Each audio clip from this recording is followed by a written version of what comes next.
Et maintenant, demandez le programme, l'actualité culturelle avec Dominique Chimbakala qui nous parlera du lancement du Festival Montreux Comédie. On regarde. Quand tu es en seconde, en fait, tu fais un voyage. C'est-à-dire que si tu fais anglais première langue, tu vas en Angleterre. Et si tu fais allemand première langue, c'est un très mauvais choix. Il faut pas faire ça. Moi, j'ai fait allemand première langue et j'étais nul. J'étais nul en allemand. Le seul truc que je savais dire, c'était « Wer sind die Toiletten ?» Ce qui veut dire « Qui sont les toilettes ?» Et j'ai dit ça pendant 2 semaines en Allemagne à des inconnus. Qui sont les toilettes? Bonjour. Qui sont les toilettes? Parce que j'aimerais... On peut faire pipi dans personne ici. On peut pas. Et après, j'ai énormément voyagé grâce au stand-up, et ça, c'est cool. J'ai d'ailleurs une destination favorite. En fait, j'ai été jouer au Québec, et je conseille à tout le monde d'aller là-bas. Le Québec, c'est vraiment l'endroit où j'envoie les gens. Il a bien raison. Bonsoir Dominique. Alors Bonsoir Montreux Estelle. Comédie ou le Festival du Rire de Montreux, ça commence aujourd'hui. Oui, ça commence aujourd'hui. C'est vraiment le Festival du Rire. Là, on a reconnu Yacine Bellous, qui est un humoriste français issu du Jamel Comedy Club. Alors Montreux, c'est vraiment la place où il faut être quand on veut percer dans ce métier. Cette année, c'est une édition un peu particulière. C'est une édition des 25 ans. Et donc, il y aura plus de 120 artistes présents, avec des artistes vedettes comme Laurent Gérard, Gad Elmaleh. Et puis, il y aura aussi la nouvelle scène, les artistes qui commencent à percer. Je vous propose de regarder un des artistes qui sera une des vedettes de cette 25e édition. Il s'appelle Olivier de Benoît. On regarde ça en images. Le thème de mon sketch, c'est les rapports hommes-femmes. Je pars du principe que les hommes sont malmenés par la gente féminine depuis plusieurs siècles. Je crois que tout le monde est d'accord. Olivier Marie-Emmanuel Baron de Benoît de Gentissart est moins obsédé par son pédigré que par les femmes. Son créneau d'humoriste qu'il est devenu en 10 petites années. Vous avez déjà rêvé de vous transformer en femme pendant 3 minutes? Oh, le vide. C'est original. À tout juste 40 ans, Olivier de Benoît est resté un magicien dans l'âme et pour de vrai. Coup de baguette magique. Olivier de Benoît. Et le voilà au sommet de l'affiche.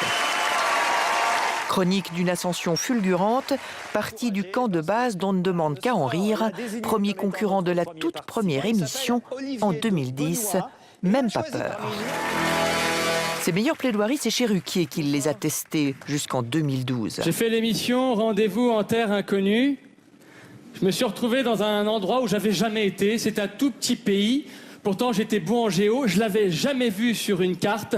Ça s'appelle la cuisine. Le fruit d'un métier qu'il porte en lui, juriste de formation, ODB a le sens du prétoire. Janine, beaucoup de gens nous ont quittés trop tôt. En 2013, ce sont les portes de Vivement Dimanche prochain qui s'ouvrent à lui. Il intègre l'équipe de Michel Drucker. Dans mon spectacle précédent, je défendais les hommes. Dans ce spectacle-là, je vais défendre les femmes. Le spectacle sera plus long. Olivier de Benoît. Le sacre du baron est confirmé au Montreux Comédie. Il est un artiste reconnu.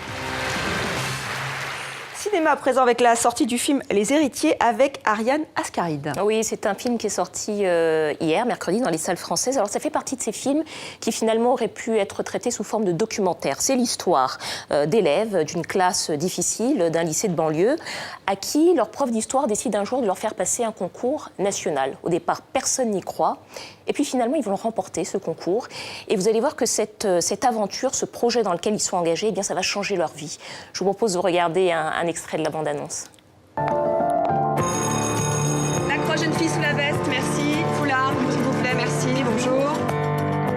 La seconde 1, c'est une catastrophe. Il y a 3 rapports disciplinaires avisés en urgence. Je m'en fous de tes règles. Je m'appelle Madame Guégen. Ça suffit.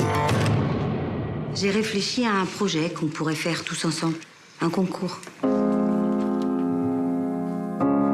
C'est le concours national de la résistance et de la déportation. Ça a l'air d'être un truc d'intello, ça. Vous savez très bien qu'on va se planter. Pourquoi vous voulez qu'on se tape la honte? Pourquoi vous faites ça? C'est bizarre parce que moi j'ai beaucoup plus confiance en vous que vous n'avez confiance en vous-même. Alors Dominique, ça a l'air très mélo, mais c'est inspiré d'une histoire vraie. C'est inspiré d'une histoire vraie. Il y a d'ailleurs certains élèves de ce lycée qui jouent dans le film.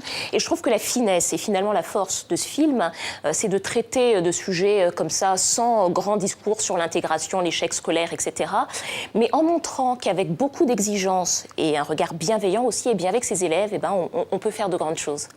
Alors, encore du cinéma. Alors, 007 est très exigeant. Il ne veut que des actrices françaises. Et oui, cette année, Léa Seydoux, la française, qui a été révélée par La vie d'Adèle d'Abdelatif Kechiche, sera une des James Bond Girls. Et puis, il y en aura une autre aussi, qu'on considère un peu comme française en France, qui est italienne, qui s'appelle Monica Bellucci, qui est une actrice francophone, qui elle aussi sera une des James Bond Girls. Alors, cet après-midi, il y avait la conférence de presse de lancement du film. Donc, Léa Seydoux partagera l'affiche avec Daniel Craig, avec aussi l'italienne Monica Bellucci, qu'on voit ici, et elle sera la 8e James Bond Girl dans française. Spectre. Merci Dominique.